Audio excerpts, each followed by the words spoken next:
시간이 되었으므로 2024년 5월 17일 금요일 아침 예배를 시작하겠습니다. 다같이 사도신경으로 우리의 신앙을 고백합니다.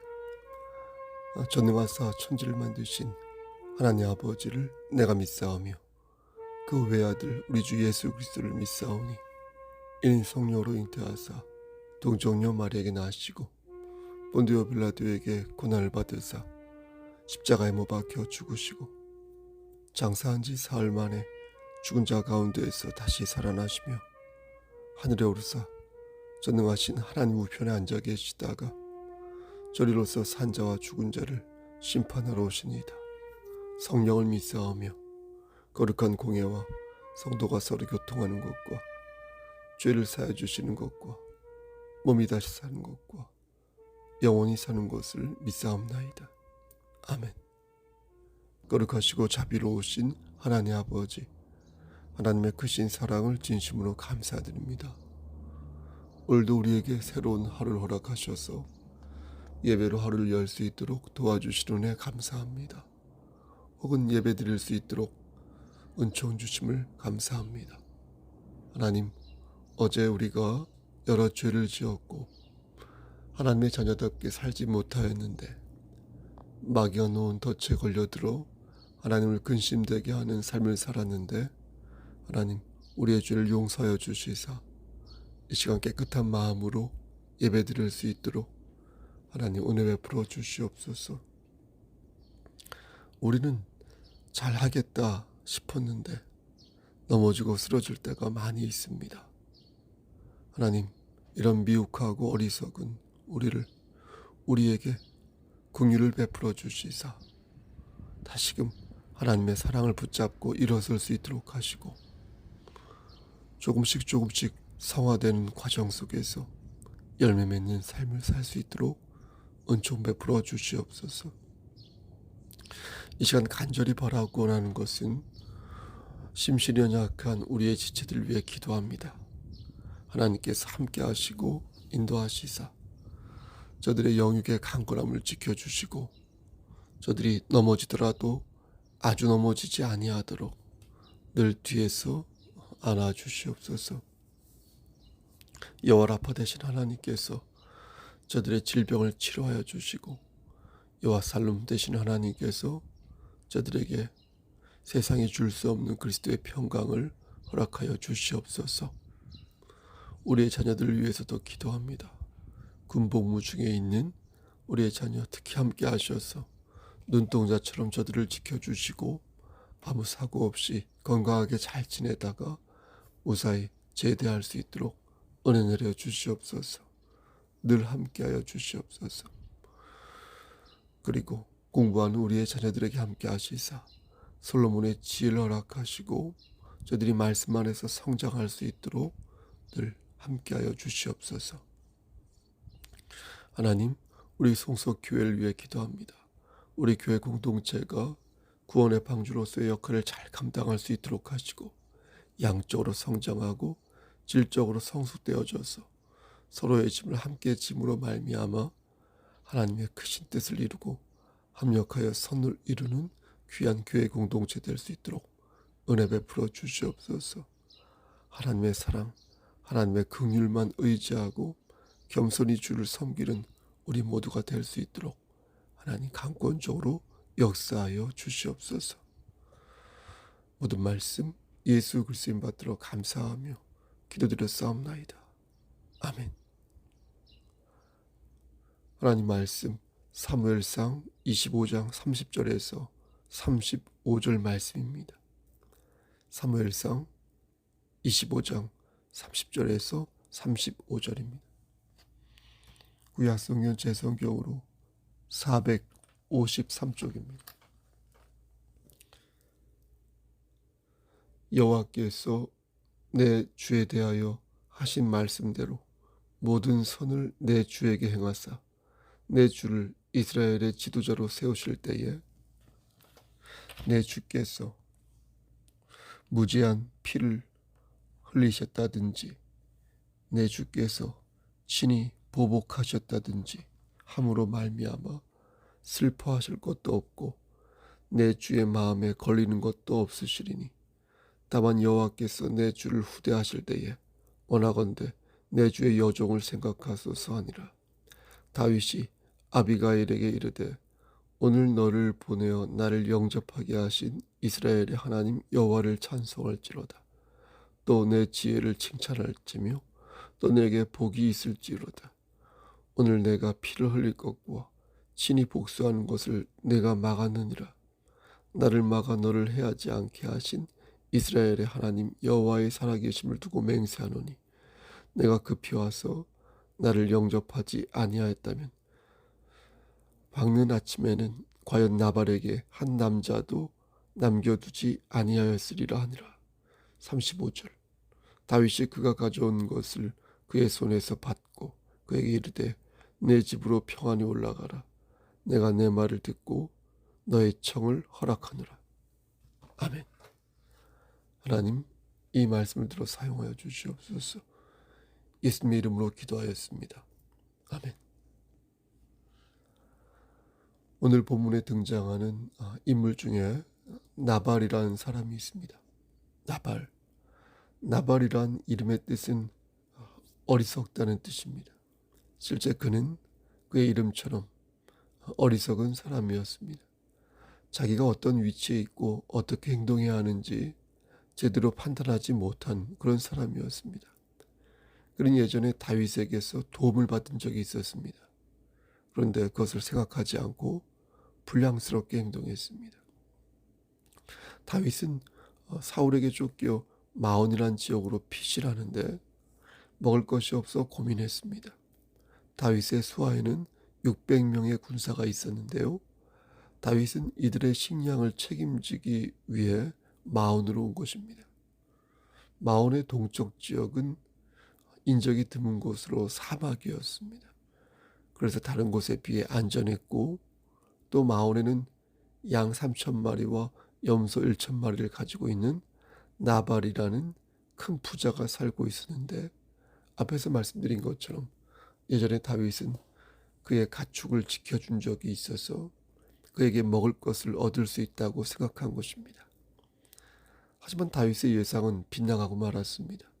나발은 은혜를 기억하지 않았고 다윗이 그렇게 문전박대 당했습니다.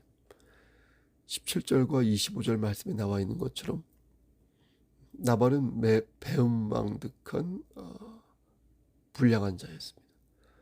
불량하다는 것은 성질이 못돼 먹어서 아무짝에도 쓸모가 없다는 그런 뜻 아닙니까? 사무엘상 2장 12절 말씀을 보면 타락한 엘리 제사장의 두 아들에 대한 언급이 나옵니다. 성경은 두 아들의 행실이 나쁘다고 말하는데 여기서 나쁘다는 말이 바로 불량하다는 뜻이 되겠습니다. 그러니까 나발의 수준은 엘리 제사장의 두 아들과 같은 수준이라는 것입니다. 신앙적으로 볼 때나 인격적으로 볼 때나 하자가 많은 그런 사람이라는 것입니다. 요즘 말로 말하면 망나니나 양아치 그 정도가 아닐까 싶습니다. 그런 사람을 옆에서 묵묵히 지켜보는 사람이 있었는데 바로 그가 그의 아내 아비가일이었습니다. 다윗은 나발이 당연히 먹을 것을 지원해 줄 거라고 생각했습니다. 그동안 나발의 양과 염소를 지켜주었는데 설마 음식을 안 줄까 싶었습니다. 또 명색에 자기가 골리앗을 쳐부순 이스라엘의 영웅인데 설마 먹을 것을 안 줄까 싶었습니다. 하지만 나발은 다윗을 거부했습니다. 그리고 한술 더 떠서 다윗을 조롱하기까지 했습니다. 10절 말씀을 보면 다윗을 조롱한 내용이 나오는데 나발이 다윗의 사환들에게 대답하여 이르되 다윗은 누구며 이새의 아들은 누구냐? 요즘에 각기 주인에게서 억지로 떠나는 종이 많도다. 나발은 다윗이 누군지 모른다고 말했습니다. 정말 몰라서 모른다고 말한 게 아니라 그를 무시한 것이죠. 그리고 말하기를 다윗을 주인을 떠난 종이라고 표현했습니다. 그러니까 우리말 속담으로 보면 끈떨어진 뒤움박, 끈떨어진 갓 이렇게 말씀드릴 수 있겠습니다. 나발은 그러면서 말하기를 11절에서 자신은 어디에서 왔는지 알지 못하는 자에게, 그런 사람들에게 먹을 것을 줄 수 없다. 이렇게 말했습니다. 이것도 요즘 말로 표현하면 어디서 굴러먹은 놈인지 모르는 놈들에게 먹을 것을 내어줄 수 없다는 것입니다. 근데 저는 이 대목이 사실 이해가 잘 안 갔습니다. 다윗은 지금 혼자 있는 게 아니지 않습니까? 다윗에게는 600명의 정예의 부대가 있었습니다. 이걸 나발이 몰랐을 리가 없습니다. 5절 말씀을 보면 다윗이 나발에게 소년 10명을 보내는 장면이 나옵니다. 10명을 사원으로 보냈다는 것은 나발을 깍듯이 대하여 10명이나 되는 사원을 보낸 그런 의미도 있지만, 다른 관점에서 보면 다윗 진영이 어느 정도 진영을 갖추고 있었음을 보여주는 대목이기도 합니다. 근데 무슨 자신감으로 나발이 다윗을 욕보인 것인지 도통 이해가 안 가는 것입니다. 물론 다윗이 음식을 달라고 위협한 것은 아니었지만, 상식적으로 생각해 볼 때 상식이 있는 사람이라면 그간의 정과 또 양심을 생각해 볼 때 그간의 정과 당시 상황을 재빠르게 파악하여 먹을 것을 주어야 하는데, 나발은 그렇게 하지 않은 것입니다. 먹을 것은커녕 다윗을 욕보였으니 이해가 좀 안 가는 것입니다. 여러분, 그렇지 않습니까? 결국 다윗은 분노하였고 나발의 집을 처단하기로 작정합니다. 근데 이때 하나님께서 나발의 하인을 들어 나발의 집안을 살릴 방도를 가르쳐 주십니다. 저는 이때 등장하는 하인이 정말로 지혜롭다고 생각합니다. 그가 하는 행동을 여러분 가만히 보면 어떻습니까? 그럼 보통 수준의 하인이 아니라는 것을 알 수 있습니다. 하인은 자신이 본 것을 나발의 아내 아비가일에게 고하는데, 14절부터 17절까지의 말씀을 보면 이 하인이 얼마나 침착하게 그간 있었던 일들을 말하고 있는지 알 수 있습니다. 그는 자신이 본 것을 객관적으로 전합니다. 눈에 본 것만 전하는 게 아니라 전체 맥락을 고려하면서 문제의 핵심을 매우 합리적이고 객관적으로 전달합니다. 이런 것을 보면 하인이 매우 지혜로운 하인이었다는 것을 알 수 있습니다. 14절부터 17절까지의 말씀을 읽어보면 이렇습니다. 하인들 가운데 하나가 나발의 아내 아비가일에게 말하 이르되, 다윗이 우리 주인에게 문안하러 광야에서 전령들을 보냈거늘 주인이 그들을 모욕하였나이다. 우리가 들에 있어 그들과 상종할 동안에 그 사람들이 우리를 매우 선대하였으므로 우리가 다치거나 잃은 것이 없었으니 우리가 양을 지키는 동안에 그들이 우리와 함께 있어 밤낮 우리에게 담이 되었습니다. 그런즉 이제 당신은 어떻게 할지를 알아 생각하실지니 이는 다윗이 우리 주인과 주인이 온 집을 해하기로 결정하였음이니이다. 주인은 불량한 사람이라 더불어 말할 수 없나이다 하는지라. 하인은 나발의 아내 아비가일에게 다윗이 어떤 존재인지 차분하게 말하였습니다. 여러분, 이 부분은 매우 중요한 대목이라 하겠습니다. 하인은 다윗이 그간 어떤 사람이었는지 아비가일의 기억을 상기시킴으로써 아비가일로 하여금 현명한 판단을 내리도록 도운 것입니다. 그는 여기에 그치지 않고 이번엔 나발이 어떤 사람인지를 콕 집어서 말합니다. 이렇게 되면 아비가일은 나발이 어떤 사람인지 다윗과 비교하게 됩니다. 하인은 다윗이 자신들에게 담이었다고 말합니다. 히브리어로 담을 호마라고 하거든요. 이것은 적으로부터 자신들을 지켜주는 성벽이란 뜻입니다. 그러니까 다윗은 사나운 맹수와 당시 아랍계 베드윈 족속들이 공격을 많이 했는데 그들의 공격으로부터 자신들을 지켜주는 존재였다는 것입니다. 근데 나발은 전혀 그렇지 않았습니다. 하인은 주인 나발을 불량한 사람이라고 말합니다. 불량하다는 것은 앞에서 말씀드린 것처럼 양아치 같다는 건데, 이렇게 되면 자신들을 지켜주는 성벽 같은 다윗과 쓸데없고 무가치한 나발이 어떻게 됩니까? 여실히 대조가 되는 것입니다. 하인이 이렇게 두 사람을 객관적으로 비교하면서 아비가일에게 현명한 판단을 내려줄 것을 요청한 것입니다. 아비가일은 하인의 말을 들은 후에 다윗을 찾아갑니다. 그리고 자신이 다윗을 찾아가는 것을 나발에게 말하지 말라고 하인에게 당부합니다. 아비가일이 이렇게 말한 이유는 나발에게 말을 하면 남편 나발이 자신을 막을 것이고 그렇게 되면 모든 것이 수포로 돌아갈 것임에 비밀에 붙인 것입니다. 아비가일은 다윗을 찾아가 어떻게 합니까? 그의 발에 엎드려 긍휼을 베풀 것을 간청합니다. 그리고 자신이 가지고 온 음식들을 다윗과 군사들에게 나누어 주며 다윗을 설득합니다. 이때 아비가일이 보여준 전략은 다윗의 마음을 따뜻하게 만드는 그런 것이었습니다. 다윗이 어떤 사람인지를 이렇게 부각하면서 왜 당신이 우리를 죽이면 안 되는지 지혜롭게 자신의 주장을 피력합니다. 그 내용이 바로 오늘 본문인 것입니다. 그 중에 31절 말씀을 읽어보면 내 주께서 무지한 피를 흘리셨다든지 내 주께서 친히 보복하셨다든지 함으로 말미암아 슬퍼하실 것도 없고 내 주의 마음에 걸리는 것도 없으시리니 다만 여호와께서 내 주를 후대하실 때에 원하건대 내 주의 여종을 생각하소서 하니라. 여러분 이 말씀의 뜻은 다윗이 나발을 죽이면 나중에 왕이 될 때 양심의 가책을 느낄 것이니까 제발 남편을 살려달라는 것입니다.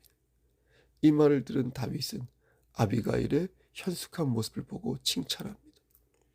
남편을 살리기 위해 조근조근 말하는 그런 모습을 보며 그가 참으로 지혜로운 여성이라고 생각합니다. 결국 다윗은 어떻게 합니까? 아비가일에게 나발을 살려주겠다고 약속합니다. 아비가일은 기쁜 마음으로 남편 나발에게로 돌아오는데 그때 나발은 무엇을 하고 있었냐면 술을 퍼마시며 크게 취해 있었습니다. 아내는 남편과 그의 수아들을 살리기 위해 손이 발이 되도록 빌었는데 남편은 술에 취해 있었으니 그 모습을 본 아비가일은 참담하기가 이를 데 없었습니다. 아비가일은 그런 나발의 모습을 보고 가만히 있다가 다음날 아침 날이 밝았을 때 그동안 있었던 일들을 남편에게 소상히 고합니다. 아비가일의 말을 듣던 나발은 낙담하여 몸이 돌과같이 되었는데 놀랍게도 열흘 정도 지난 후에 나발이 병들어 죽게 됩니다. 어떻게 죽었는지 성경에는 자세히 말씀하지 않아서 알 수 없지만 확실한 것은 하나님께서 나발을 치셔서 그가 죽게 되었다는 것입니다. 다윗은 이 사실을 듣게 되고 하나님을 찬송합니다. 얼핏 보면 사람이 죽었는데 찬송하는 게 경우가 없어 보이지만 사실 나발의 죽음은 다윗과 관계된 죽음이었습니다. 다윗은 하나님의 종을 건드렸을 때 하나님의 진노를 받게 된다는 사실을 잘 알고 있었기에 나발의 죽음이 하나님의 진노로 인해 일어난 일이라고 생각한 것입니다. 다윗이 다음으로 하는 행동은 아비가일에 대한 걱정이었습니다. 다윗은 남편 나발이 죽음으로써 위기에 빠진 아비가일을 걱정하였습니다. 마침 사울 왕의 딸이자 자신의 아내였던 미갈이 다른 사람과 다시 결혼함으로써 혼자가 되었기에 다윗은 아비가일을 아내로 맞이하게 됩니다. 이때도 아비가일은 지혜로운 모습을 보이는데 41절 말씀 보니까 자신을 어떻게 표현하고 있냐면 여러분 다윗의 전령들의 발을 씻는 종에 불과하다며 다윗의 청혼을 겸손하고 지혜롭게 받아들입니다. 이것만 봐도 보통의 여자가 아니다. 정말로 현숙하고 지혜로운 여자라는 사실을 알 수 있습니다. 이로써 아비가일은 다윗의 아내가 되고 그의 조력자로서 지혜로운 행보를 걷게 됩니다. 말씀 마칩니다. 그렇다면 하나님께서는 오늘 본문을 들어 우리에게 무엇을 가르치려 하시는 것일까요? 왜 하나님께서는 이 말씀을 성경으로 남겨놓으신 것이고 우리에게 지금 어떠한 메시지를 주려 하시는 것일까요? 여러분 보십시오. 오늘 본문의 핵심은 주의 종을 건드리면 안 된다. 주의 종을 건드리면 죽는다는 것입니다. 그럼 주의 종은 누구입니까? 지금 여러분들에게 말씀을 대언하는 제가 주의 종입니까? 맞습니다. 저는 주의 종입니다. 그럼 말씀을 듣는 여러분은 주의 종이 아닙니까? 아닙니다. 여러분들도 주의 종입니다. 그러니까 주의 종은 하나님을 믿는 모든 백성을 가리키는 것입니다. 하나님을 믿는 모든 백성이 주의 종이다. 따라서 주의 종을 건드리면, 그런 주의 종을 건드리면 불행의 전철을 밟게 된다는 그 사실이 바로 오늘 본문의 교훈인 것입니다. 이 교훈은 그리스도를 구주로 영접한 우리 모두가 가질 수 있는, 따라서 방패이자 선물의 말씀인 것입니다. 하나님께서는 당신의 자녀들을 건드리는 사람을 가만히 두지 않으신다는 거예요. 하나님께서 나발을 치신 이유는 하나님의 수건 사업을 이루는데 나발이 방해를 하였기 때문입니다. 다윗을 쳐서 그를 죽게 하면 어떻게 되겠습니까? 장차 세상을 구하기 위해 이 땅에 오실 예수 그리스도의 그 순차적 진행이 방해를 받기에 하나님께서는 당신의 뜻을 이루시기 위해 다윗을 지키시며 하나님의 경륜을 펼치신 것입니다.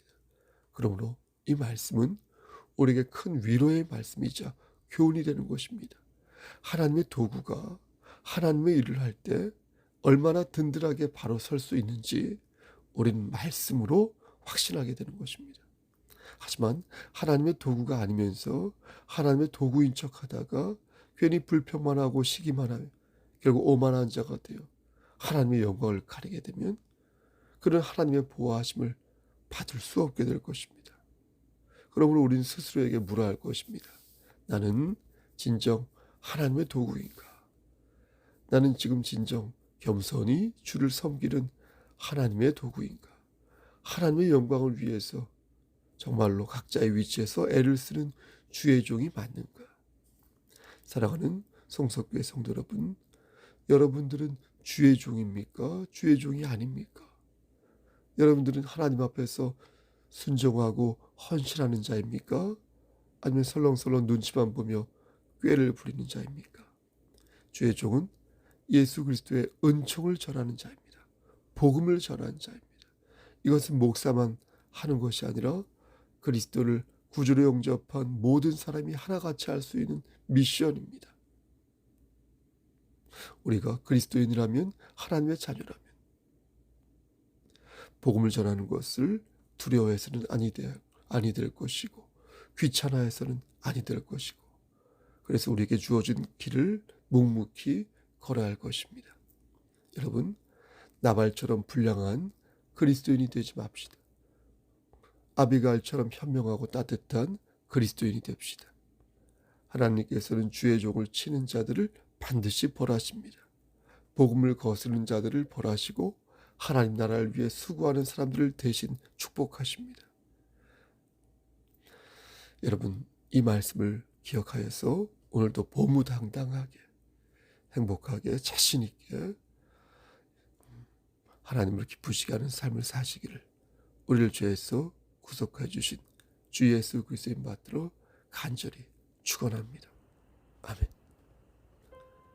이제는 우리를 죄에서 구속해 주신 우리 구주 예수 그리스도의 은혜와 아버지 하나님의 만극하신 그 사랑하심, 성령님의 교통하시고 인도하신 모든 역사하심이 하나님 말씀 안에서 아비가일처럼 현명하고 따뜻한 그리스도인이 되어 하나님을 기쁘시게 하는 삶을 살기를 소원하는 여기 모인 성도와 그들의 가정, 이 재단, 이 나라 위에 하나님의 사랑하심이 세세토록 함께 계실지어다. 아멘. 예배를 마쳤습니다.